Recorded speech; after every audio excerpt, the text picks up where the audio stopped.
Today's show was recorded live at Paradiso, North Charleston's premier family-friendly social club. Dine, swim, and vibe with Paradiso. The restaurant and market are open to the public.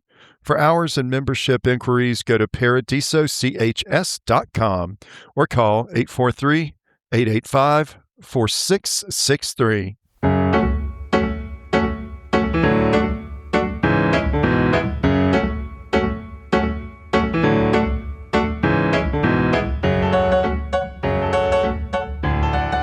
Hey, everybody. Welcome to the Shrimp City Report, Charleston's #1 podcast for entertainment, leisure, and living.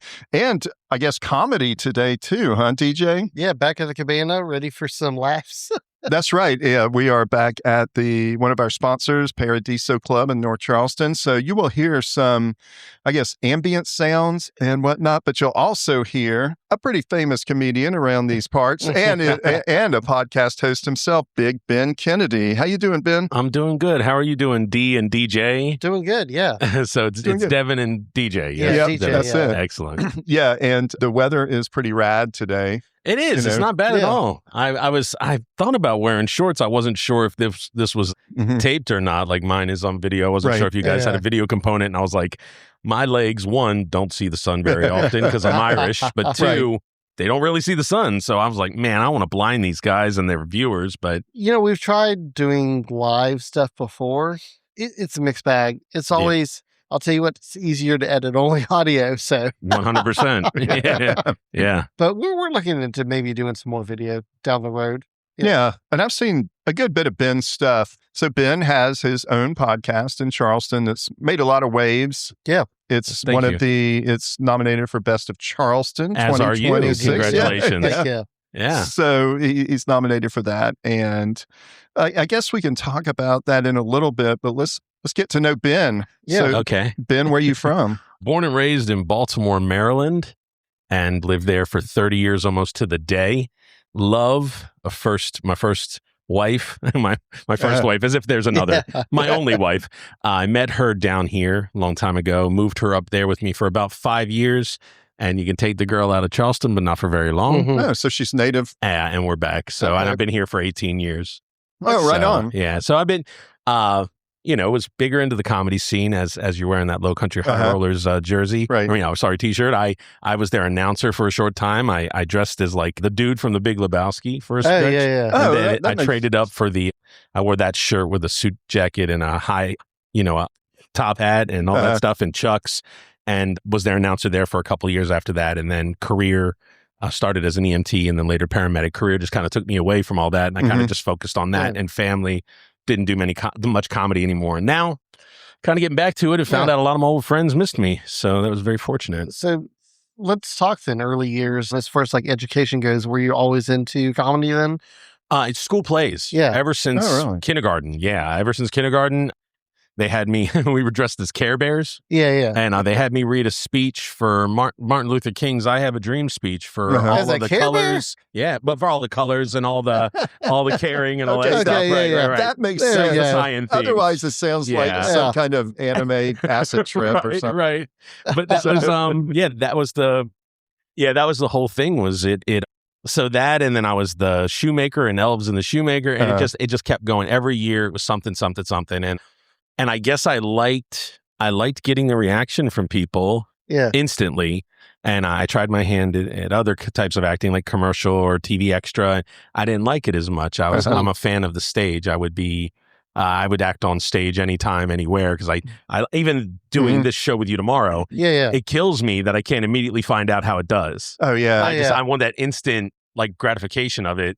That's weird because a lot of folks that perform, they would avoid the live stage, like the plague. I mean, that to your point, that is instant reaction. Yep. And if someone's doing their lines, saying a joke, whatever, DJ, I assume that if you hear crickets, then it's going to be, very stark. I was at a Burns Alley Tavern last night doing the comedy show. Yeah. So did great.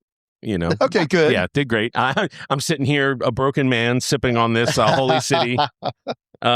just broke in. I can't even talk about how last night went. No, it was really fun. Well, you're doing a very good job. It was really it. fun. We had a great time. So yeah, that's what I'm saying is, that's fun. I told a joke. They laughed. I know we were good. Yeah. I told a joke. They didn't laugh. We moved on. But you don't have that luxury in podcast world. No. You just kind of sit here and you jaw back and forth, and then you find out that the public just hated me. Or you post it and you're like looking at Twitter every 20 minutes going, Jesus Christ, what's somebody? For God's sake. This is bringing a good point. We talked about Baltimore, or talked about Maryland, where Yes, you're sir. from. What was like when you first came to Charleston, your girlfriend brought you here, I assume, or now wife. Or you brought... Yeah. So I brought her, sorry. I met her up here. Sorry, down here. God, let's do this right. Yeah. I met her down here, and then we did the long distance relationship thing back and forth. Yeah. Then I got her to move up there in 2003. And then, we were down here by 2008. Okay, what'd you come down here for? Well, she had an ailing father. Her parents are older than mine. Yeah. So my mom is, only 20 years older than me. Her parents, much older. Her mom is 83 presently, and her dad died in 2017 at the age of 80. Okay. So he was of bad health, and every time we get that phone call, Dad's in the hospital again, she was just like a terrible wreck. So I'm thinking one day we're going to get that call. And that's a long drive down 95. I hear you. Yeah. So I was like, and my son, I was like, at the time, I had just my son. We didn't have our daughter yet. She's only 10. And at the time, I was like, man, I'd love Benjamin as my son and also a co-producer. I said, I'd love for him to get to have a grandpa because I never had him. Both of mine died before I was born. Oh, okay. So I was like, that would be kind of cool to even just to see. And he was a forever Boy Scout leader. My son got into Boy Scouts, and just all that stuff that I got to see was really, really worth, the move. So cultural transition then. I mean, were you just like, hey, these guys like blue crabs, Well, Old Bay and beer just as much as we do? The thing I did miss was major league sports or Right. big name events, because at that time in 2008 was the gas crisis or the gas crunch where nobody was making the trip off of 95. If you were on tour down 95, fine, but they're not taking 26 an hour out to the coast to go 26 an hour back. Yeah. So we were losing all kinds of big name acts. And also here to tour as a comic, which was what I was doing up north. I mean, you're 4 hours in any direction to find another city, so it's like up in Maryland, I could play 5 states and still come home at night, not stay. From Maryland, I can go to PA, Virginia, West Virginia, Delaware, all of it, and not, 2 hours away from home in any direction. So it was really nice. Yeah. And down here, between the gas and everything, it just kind of crippled it. But to your point, the food, the drink, and all that stuff, definitely classier down here. Maybe like we like a down and dirty crab crack. Just get in and cut your fingers up, and the beer helps wash those cuts out. But down here, it's a bit more polite or a bit more refined. But it can be. When you talk to natives, we used to have a lot of crab cracks and backyard. I mean, every weekend was an oyster roast with somebody with oyster roast. Somebody with a pony keg, and it was like every weekend. But I think there is that kind of, like DJ was talking about, there's that thread of that part of Maryland and, the Southeast and, and it is the mighty crab. Oh, yeah. But to your point also with the sports or people touring, growing up here in Charleston, there was nothing ever. No bands ever came. There was not, because it was way out of the way. Everybody went from Raleigh to Atlanta or something, or Columbia or something like that. So it was a desert. And that's what I totally noticed when I first moved here.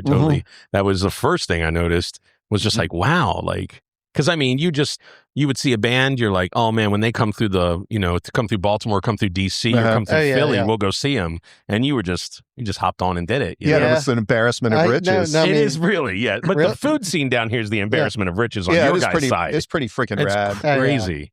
And so you went to high school, elementary school, you were doing plays, stuff like that. Did you go to college or anything after that? I did not. I just never was an option. Well, I would not say never was an option, but lost my father at 17, midway of my senior year, and never, God bless. Nobody told me, nobody even told me, hey, maybe you want to take those things called the SATs. Nobody told me anything. So I just I think my world had kind of crumbled around me. And so just making it to graduation was the goal. Yeah. And then once I accomplished that, I felt like, well, I did it. Right. Wish I would have done more. My son, I told him how important it was to do more. As I stand here before you right now, it's 10th. He graduates May 9th with his Bachelor's of Psychology from Winthrop. Wow. Up in Rock Hill. Winthrop. My wife graduated from Winthrop. There you go. And he's only 20.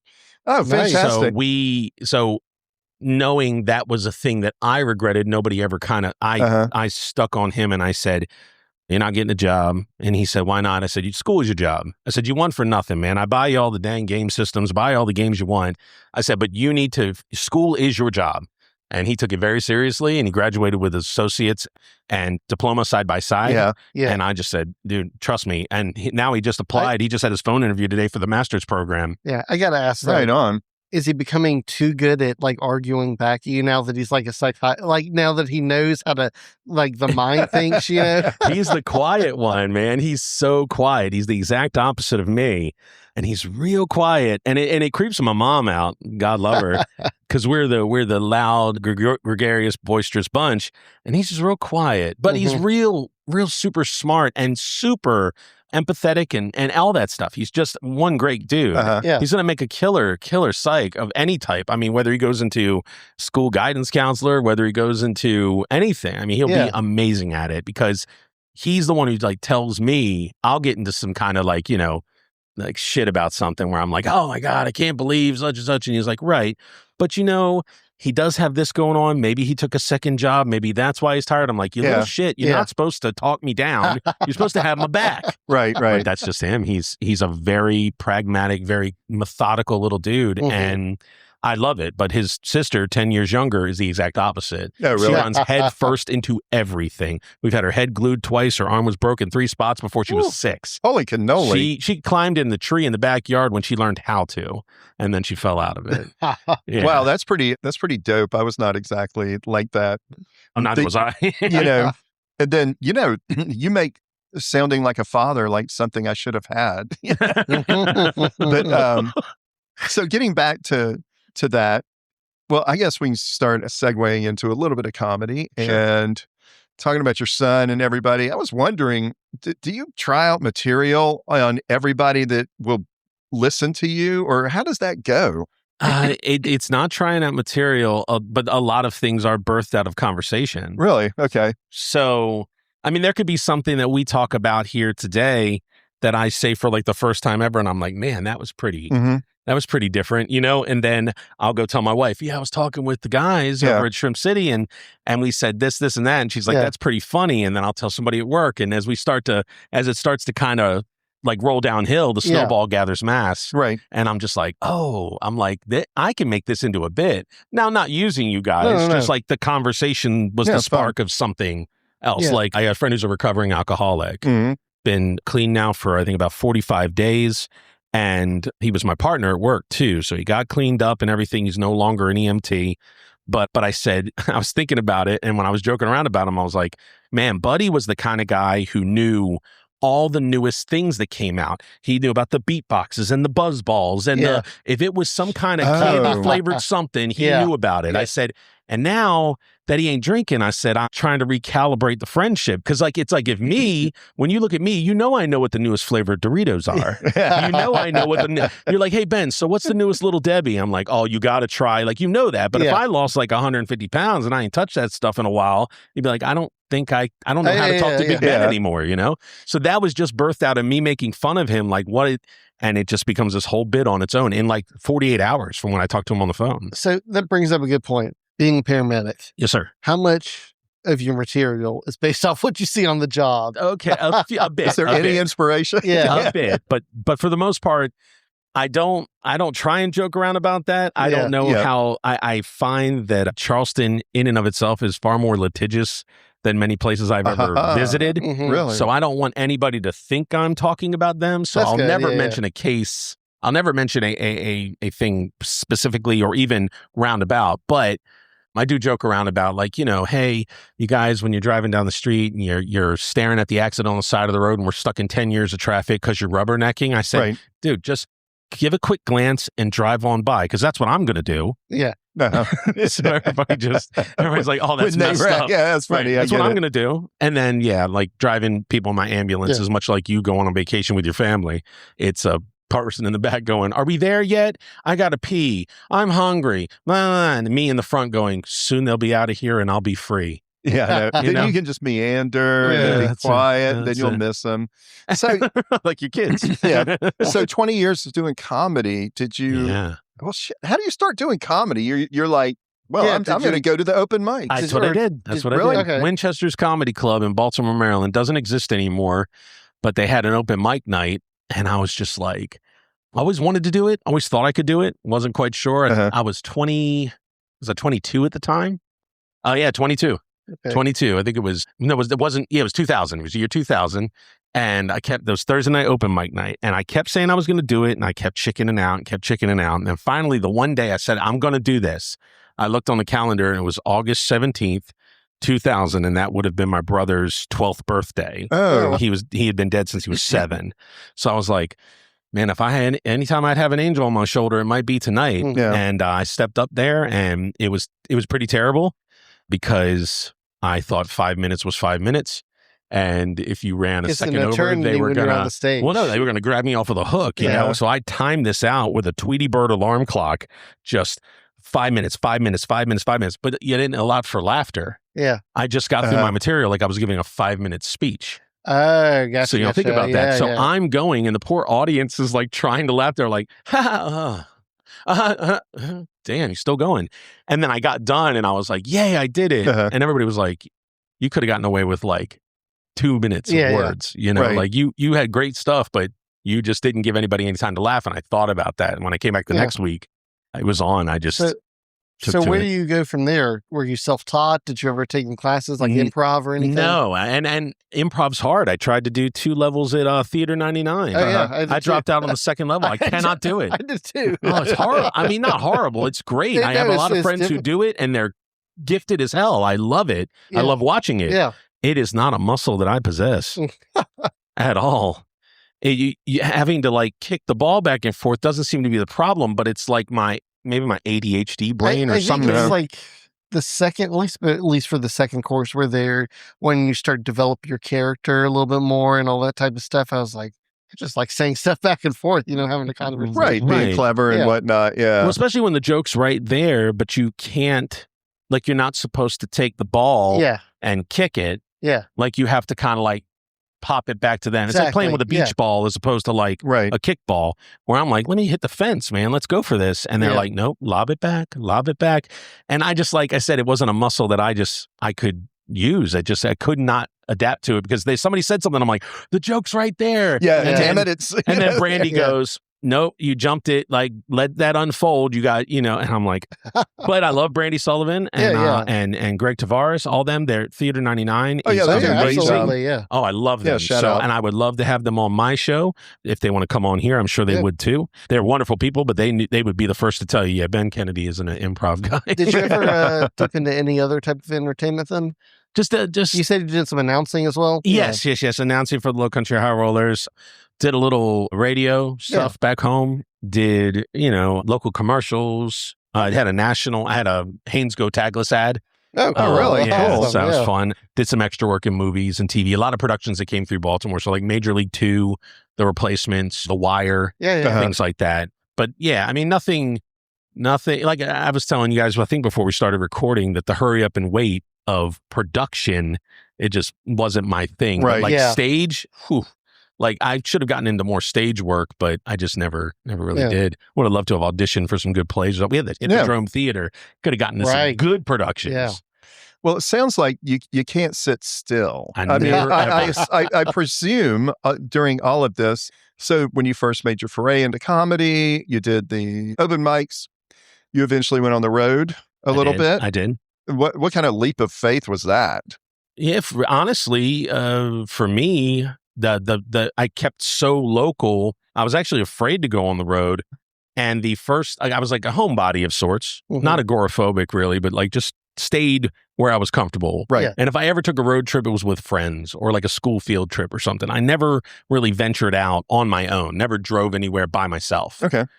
Then my buddy said, hey, man, you want to go down south with me? We could do a southern run, do some shows. Mhm. And he was a musician and he just wanted to split costs with someone and he and I could hang out. His name is Greg Reardon. He's an amazing guitarist. Uh-huh. Used to be in a band called Once Hush. And I said, sure, man. And we did a little run. It was through Florence and then Columbia and then Charleston. Mhm. And I was at a place called Wild Wing Cafe on Market Street. He was playing Yeah. a set. Right. And I looked in a booth and saw the rest of my life sitting there. Oh, with a yeah. woman named Carrie. Oh, cool. So that was like the first time where I realized, like getting out of Maryland might be something good.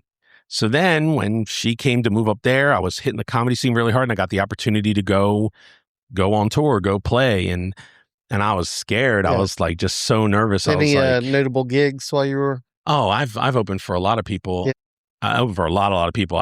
My biggest joke I like to tell everybody was I used to work with Joe Rogan when he had hair. God's not sure it was leaving him, but he had it. Yeah. Right. But yeah, gosh, I go name drop. Joe Rogan, Jim Gaffigan, Jeff Dunham, Oh, Pauly Shore. Pauly Shore, yeah. Jim Florentine, whole bunch of people. And it was a lot of fun. Yeah.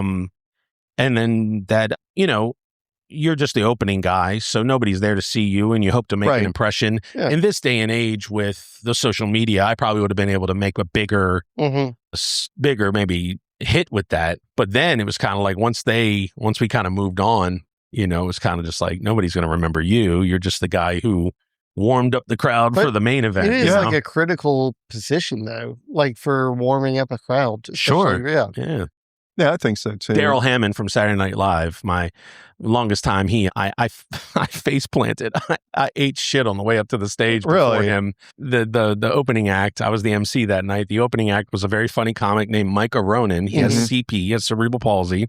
He's a very good friend of mine. He was in a film with Christopher Titus called Special Unit. Okay. Yeah. Okay. And he like I said, very good friend. I'm actually going to call him and tell him to tune into this. Be like, I talked about you on Shroom City Report. but he has this thing where he looks like he's about to talk. It's kind of like a breath he does. Uh-huh. Yeah. Where he's, he was on stage and he brought me back up. And as I was about to hit the steps, this is at the Baltimore Improv, which doesn't exist anymore, but I'm walking and he does this thing where he goes, and I'm thinking he's about to say something. So I try and stop and my fat ass just kept going. Oh, man. And I hit that stage, bam, face first. And the whole crowd goes, oh, and I stand up Mhm. and everybody's like, I'm okay. And everybody's like, yay. So then I grabbed the mic.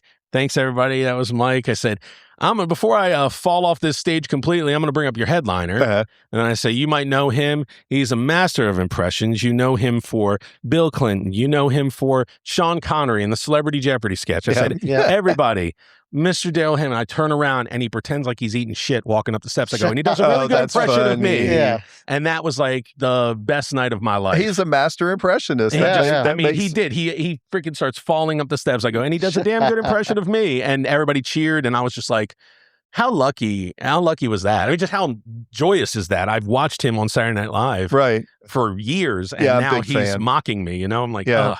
Well, to that point, I guess you had enough of falling down steps or stages. So we'll go to a commercial right now, and then we'll talk about how you sit down and do podcasts now. See you all in a sec. Hey, everyone. We really want to encourage you to visit the refinery in Charleston, South Carolina. The refinery is a beautiful mixed-use facility that's home to upscale office space, 2 restaurants, the Limbo Lounge, and an amphitheater that hosts national, regional, and local acts year-round. We cannot recommend it enough. Go to therefinerychs.com to get event and venue information. You can also go to the site to learn how you can even book the spaces you want for your own event. So go check them out, and thanks. Hey, everybody, we're back. Thanks to the refinery, as always, and we're still here with Big Ben Kennedy. He hasn't left yet No. because it's pretty damn comfortable right It now. is so Nice, comfortable. yeah. You got me sitting on this cabana couch, this cabana bed thing, and I just want to lay down. I'm like, can we do this like a therapy session? Yeah, we could. With we should just podcast the rest of this. Everybody laying around like it's. Oh yeah. some Persian well, That- I that guess would- Persia's not really that would be great hell now, of a video podcast. yeah, I know. Yeah. This is wild. I mean, honestly, I when you said to change a venue, Yeah. I was not expecting this. This is so cool. Yeah. Yeah, I So- like it. Speaking of podcasting, how you obviously have your Snakkin and Yakkin podcast. Yes. How long has that been going on for? I released my first 3 episodes. I did 3 episodes at once Mhm. for the launch on June 16th of last year. Oh, really? Oh, So wow. that's it. I'm coming up on 1 year anniversary. My big 1 year anniversary will be the episode on Monday, June 15th. You got a Nice. lot. You have a lot of them, though. Your website is pretty strong. I mean, it's Yeah. Thank you. it's got a lot of, the variety is pretty wild. So I guess we can talk about your podcast. So the gimmick of snacking and snacking. What am I? Well, What am I, snacking. Fraser Crane? You can do The that. gimmick is snacking and yakking. Yeah, I mean, Um, that's just being So tell me, folksy, I guess, right? Is that what it is? Being casual, being I like, guess oh, so, yeah. snacking and yakking. yeah. So, but one thing is, I'm an enthusiastic eater, so I love the concept. Thank So tell us about how you came up with it. Well, okay, so this podcast was originally a buddy of mine and I, Isaac Smalls, or Big Ike Smalls, and we were 2 very large gentlemen. And I thought, hey man, how about we just like taste test things and talk and all that stuff? And he's like, what would we call it? And we were trying to come up with all these names, Yeah. Ike and Ben, da da da da. And I said something like, like Snakkin and Yakkin. He was like, that sounds funny. And we only did maybe 8 episodes or something. Uh-huh. And it just kind of like, he had just recently adopted his nephews. Mhm. So he had 3 nephews and he became like a father overnight. And that required him to work a lot. That Wow, required his yeah. life changed overnight. That's yeah. drastic. And he couldn't keep up with as you know, what this Yeah. takes. I mean, this Uh-huh. takes a commitment week in and week out if you want to put out weekly scheduling content. alone is Correct. Absolutely. Correct. And so, I mean, we were doing 2 episodes at a time, and 2 episodes worth of eating is not easy, Yeah. And so you're trying to do all this stuff. Mhm. And so basically I had to let that one go. And then it became like kind of like a taste test thing. Sometimes I had my son on, sometimes it was me. And then I got so tired of talking to a camera by myself in my Right. garage. Yeah. And it came down to, I'll never forget, it came down to I have all this equipment. I said, I either sell it and I'm going to buy an electronic drum kit and I'm going to teach myself the drums on Drumeo Mhm. Yeah. because I'm fascinated with that YouTube channel. Yeah. It's really cool. I like it. I've love done it. it myself. God, yeah. I love it. Yeah. I said, I'm either going to do that. I said, or I'm going to put all of my talents, all of my eggs Mhm. in one basket. My audio, my video, my artwork, my graphic design. I'm going to do it all. Yeah. I said, and if this doesn't take, sorry about that. If this doesn't take, then I walk away. And my wife goes, all right. And then I said, I want to do an interview style. She goes, damn it. I said, what? She goes, they're going to come over to the garage. It means we got to make sure the downstairs bathroom's always clean. The That house is sounds always- That so is- familiar. and then it just Oh, got goodness. like that. So I said, all right, well, I said, maybe I can rent a studio space. God. I mean, I can rent an office or something. Familiar conversation. So I rented an How we office. started, yeah. I rented an Yeah. office and she wasn't available. So I kind of signed without her seeing it. And I was I'm nervous. sure that went over well. Well, here's the thing. She trusted me. Oh, right Yeah. on. And I was just like, okay, because it was a steal of a deal. And I just felt like if I didn't take it, I Yeah. just didn't have a better Mhm. option. And then I said, I went for it. And she's like, oh my God, I can't wait to see it. And I showed her pictures and she's like, okay. Then I said, do you want to stop by and see it? I'd gotten the keys and everything. And I was like, do you want to stop by and see it? I think we had left breakfast or something. We were leaving early bird or something. And I said, you want to go see it? She's like, yeah. And we went over there and she walked in and she goes, oh my God, this is going to be so amazing. And I almost wanted to cry because it was like I was so nervous and so scared Yeah. that I had just kind of wasted our time and our money, and then when she was on board, it was like, Yeah. now it was like I had a shot in the arm like you wouldn't believe because everything I do is just family first. So I never Yeah, want for to take sure. my Yeah. family into the poorhouse for this. So it's just like, hey, I'll work all the overtime it takes to pay for this until it starts making its own money and all that stuff. So when you did that switch over to I'm going to do interview style, did you have guests in mind to begin with? I knew I had some people in the scene. I knew Yeah. I had comedians that I knew from just stand up and stuff over the years or Yeah. just open mic nights and stuff. So I knew I could get them. Mhm. I knew I could call on the Low Country High Rollers, girls I still Right. Yeah. were friends with from there. But it was when I reached out to Annie O, who has the vegan shop Annie Love's Cafe of Yes. Sweet Abundance in West Ashley. And I said, would you like to come on? She was like, absolutely. And we sat there and ate her vegan cookies and we talked and the conversation got really, really deep. And we talked about my late father-in-law and we shared a couple tears together. It was an incredible show. And that's when I thought, man, I really got something here, don't I? And then and we all kind of agreed, so we kept going. Then I pulled on Tiffany Dennis from Forge Charleston, which is a gym just opened up in West Ashley. And all of a sudden I was like, wow, like, I think I got to talk to more like local, like creatives or like people who have that, because comedians, I love you all, but some of them aren't really going hard for it. Yeah. They're just kind of doing it. Right. But if you have a business, you are in it. And I think that It's that level of commitment. correct. And Yes. so since I'm on that same page with them, like I'm down to do this until the wheels fall off. Right. And they are too, then it's kind of like that's the easiest show in the world because we both understand that hustle that it takes to create what I'm creating in this moment and what you're creating over there in West Ashley, Mount Pleasant, wherever you're coming from. Right. Yeah. And I think we get along great on those episodes. And then it turns out to be the best. So I'm really leaning more into local businesses and creatives and stuff like that. Yeah, I guess for any kind of podcast or something like this, it's probably good to start off cutting your teeth on what you know and who you know.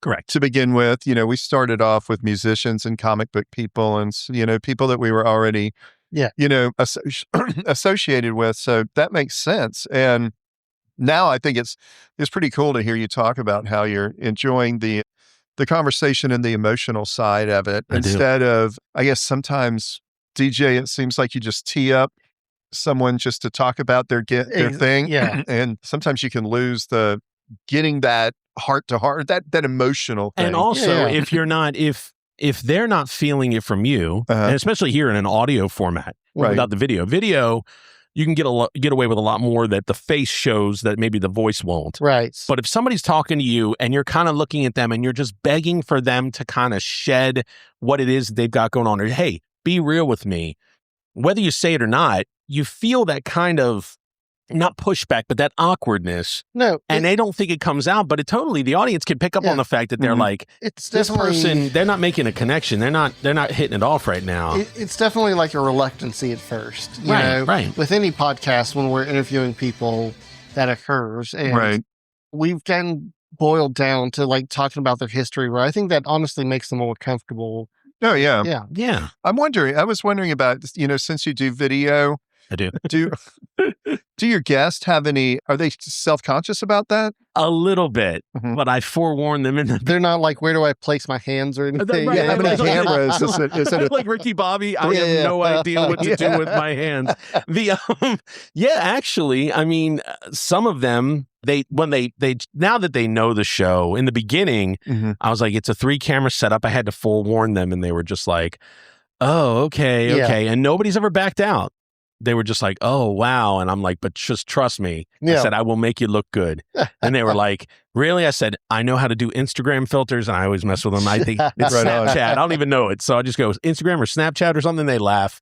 But for the most part, everybody's fine. But now that they've seen it, I guess it's about to sit with the guy from Low Tide. And his mom said, my mom said, I have a face for radio. I said, well, you're going to be disappointed. I said, your mom might be disappointed too, because it's the 3-camera video podcast too. And he goes, oh no, and so everybody's making a joke about it, but they settle in just fine. And I've got good angles. I do. I mean, if you watch the clips online, even if you don't watch a full episode, if you watch clips online, I get everybody in the best angle that I can. I'm not up anybody's nose, making them look like a giant double chin. I play the game. I make everybody look good. How did you get into like the editing side then? Were you always like a big editor? Out of necessity. Well, you have that desire to be a little wannabe filmmaker or a little wannabe stuff like that back in the day. Yeah. When I saw Kevin Smith's Clerks, I thought I'm going to make movies one day, And so, I always dreamed of, and that guy, Chris Resnick, who was a friend of mine who works for WWE, he and I would do a couple of independent films together, on video, mind you, not film,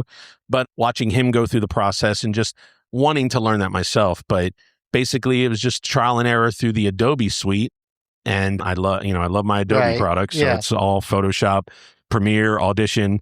and that's what I use. But I got to say, I'm sorry for you having to cost an arm and leg. Yeah, to pay it was for much them. cheaper. It was much cheaper when I had a college. Yeah, I went to nursing school at Trident, right. and I had a college email address, Yeah. EDU. And then after that lapsed, that thing went up in price big time. I mean, it goes up, it's like $59.99 a month or something like It's that. super now. worth it, though. It's for a what hell I'm of a doing now, product. yeah, That's what yeah. everybody's used, you know. I was really Final Yeah. Cut, and I've been using Adobe for so long. Heck, I just don't for, I like, don't think I could learn another branding thing. and logo alone, Illustrator is fantastic. Illustrator is Yeah. amazing. I had trial and error with that. I have a sign on my set. You'll see tomorrow when you come on, big light up, kind of like Yeah. bar sign. And I sent them the Photoshop of the thing, and they're like, no. They're like, it has to be an Illustrator file. So I sent it to them in Illustrator, like, no, it has to be vectorized. Yeah. And I'm like, guys. And so I'm reading and I'm doing this and I'm doing this. And believe it or not, I mean, they changed. I mean, it's as you do trial by fire or trial and error, they changed my whole entire thing because now like my stickers are done in vector style. And so what they made me do for this giant file to make a bar sign, now it's like, oh, well, it'll look really good on a t-shirt if I do vectorized and I blow it. So now it's like I'm an Illustrator almost more than I am Photoshop because of this one, I think it was Crazy Neon or whoever company it was. I mean, literally would not accept us. They wouldn't even tell me why. Good Lord. Yeah, this is live, everyone. They would just go, no, you know? And I was like, God. And then they would go, and I say, well, I don't know what you need. And then finally one guy wrote me back and he's like, we need this, this, and this. So then I'm like, okay. So I started doing my homework and YouTube videos and stuff like that. And then There you go. It's funny, once you start getting to Illustrator, you get the opposite problem where you're just like, oh, this image you sent us is too big for us to print out. Right. Can you scale it down, please? Yep. That's a great problem to have, though, because as long as you don't lose quality, it's like scaling down's better. Yeah, Which I love your logo, by the way. That's all DJ. He was a digital media. That's your undergraduate, right? At ETSU. Nice. Yeah. Because I saw it was a shrimp. It was an edible looking shrimp, and now it's got a face. Yeah, we updated it. No, but I like it. I like it. We decided to go with the sports logo look. And so we'll talk about that tomorrow. So we can also eventually have a mascot with him. Very cool. Yes. Yeah, I am the mascot, I guess, for mine. You see the little cartoon logo for my guy, walking with the bag of chips and the microphone. So I guess I'm kind of the Mickey Mouse of my operation. Scheduling and how that's kind of a challenge. But how do you get your guests now? Like, are most of them call-ins, or do you have like friends, or how do you get them? So, as it's been recently, the vote for the best of Charleston that we're both up for, a lot of people discovered me in that when they were just like reading. They were like, wow, that's an interesting name. And just finding out one of the kids, he works for Channel 2, News Channel 2. And he was just like, that's a brilliant name, you know? And he reached out to me and I was like, hey man, pleasure to meet you, you know? So it's like, I was like, you want to cross over on something? Let me know, you know? But mainly I'll put out a thing every now and again where I'm like, hey, tag a friend that you think would do great on this show. Yeah. So they tag them.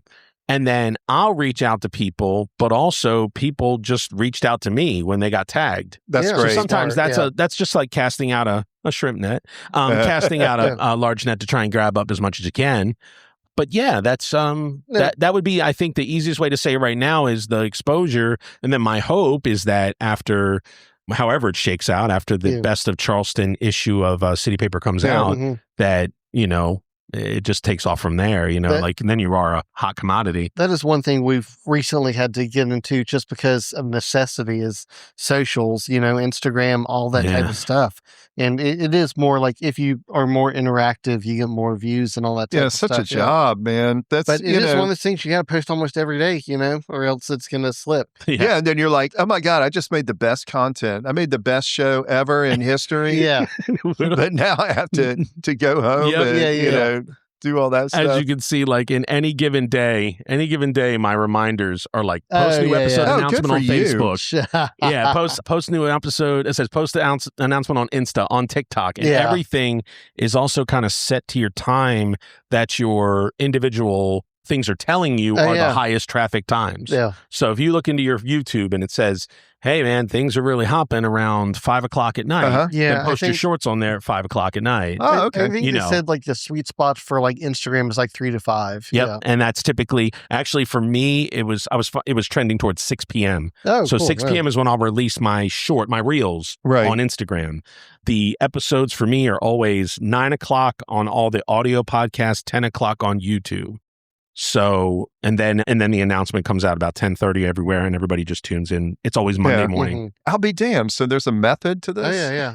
That's there's a science, believe it or not. But it's different for you. I mean, it's whatever your social media, you have to find out like what your audience, and they'll skew. Sometimes it'll shift, and you'll start to say, man, nobody's coming on, and you start looking, you're like, oh, everybody's on my site at 3. When did that happen? But back your stuff up. I'll tell you what, there's a hack though. If your Instagram has an animal in it, forget about it. You'll get 1,000 views minimum. Nice.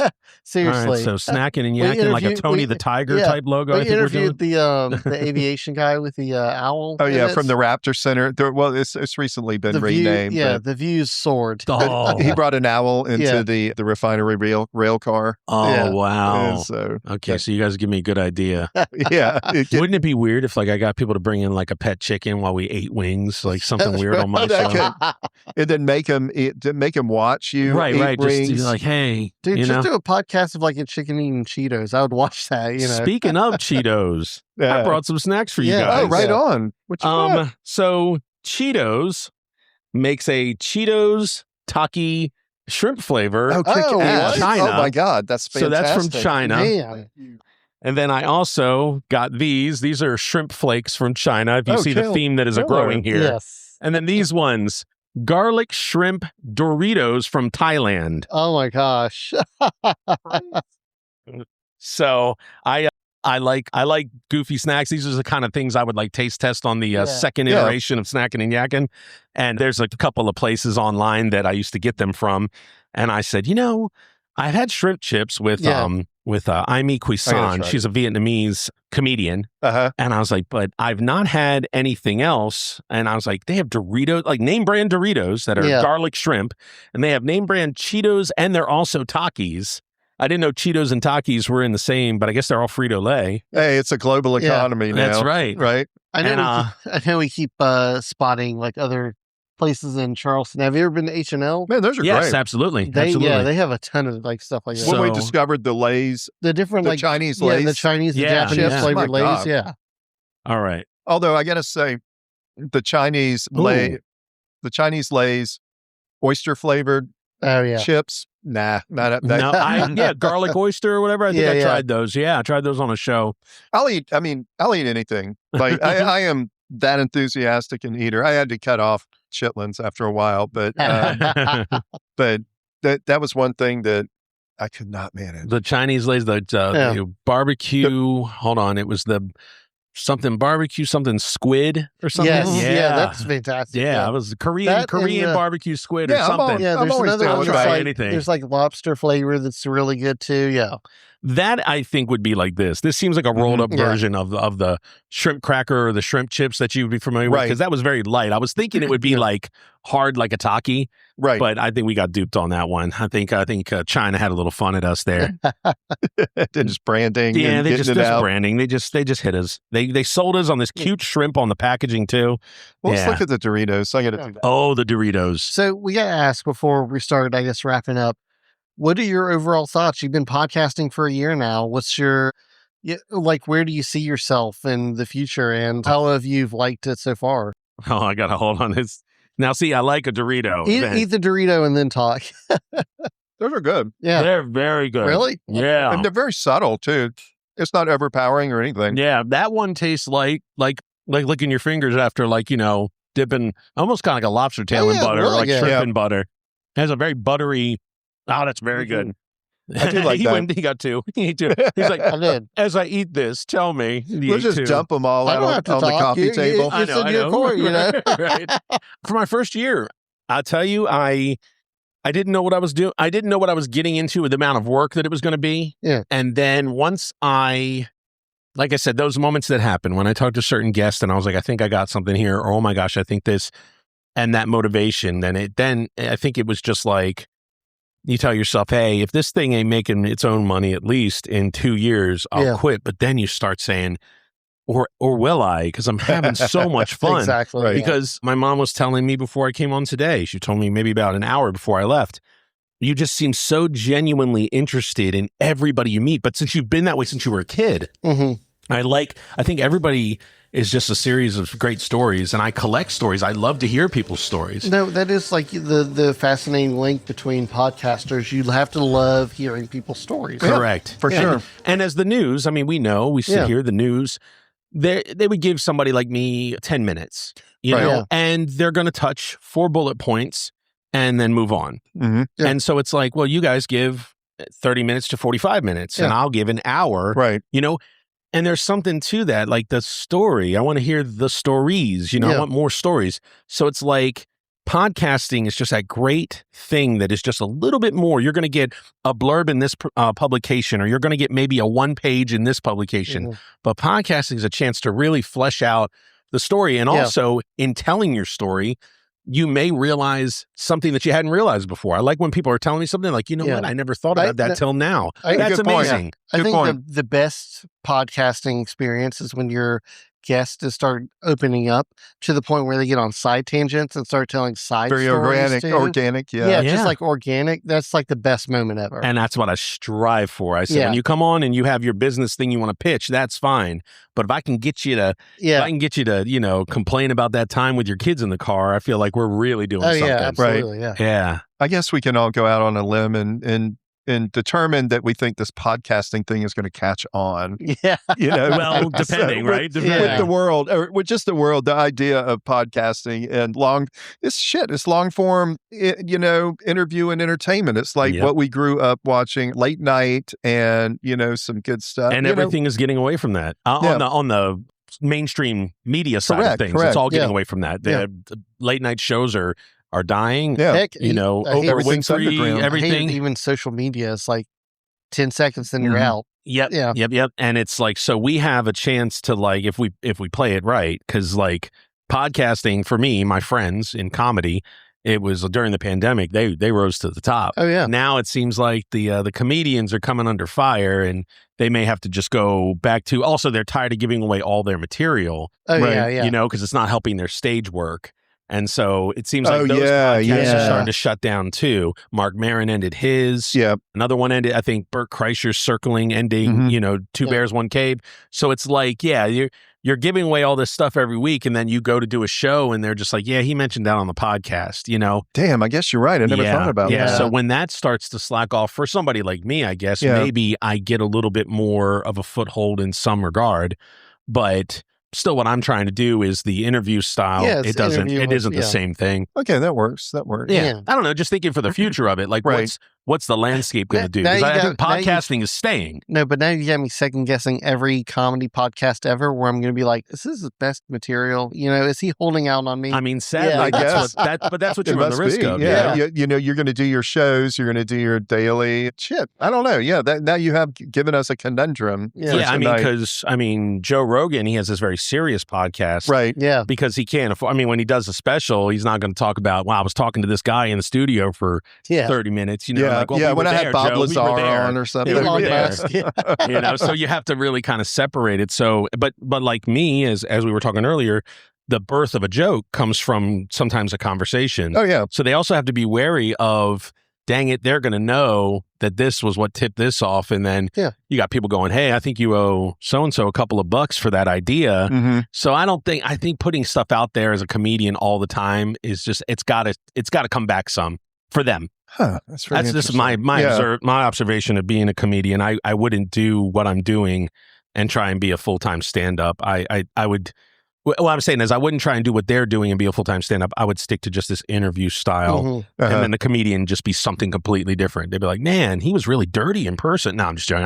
I wouldn't be like that. But but no, I definitely see discerning yourself between the two, and that's probably that's a good way to approach it, because that is two streams of creativity that you can actually double dip in. That does bring me to another question, though. Uh-huh. Has your comedy side ever crossed paths with your paramedic side? Like someone you picked up his senior... Yes. Really? Yes. Really? Oh, shit. Yes. And it also crossed over when I first moved to town, before I was a paramedic for 2 years, I worked for Best Buy. Yeah. And I was in the EMT school while I worked for Best Buy in West Ashley.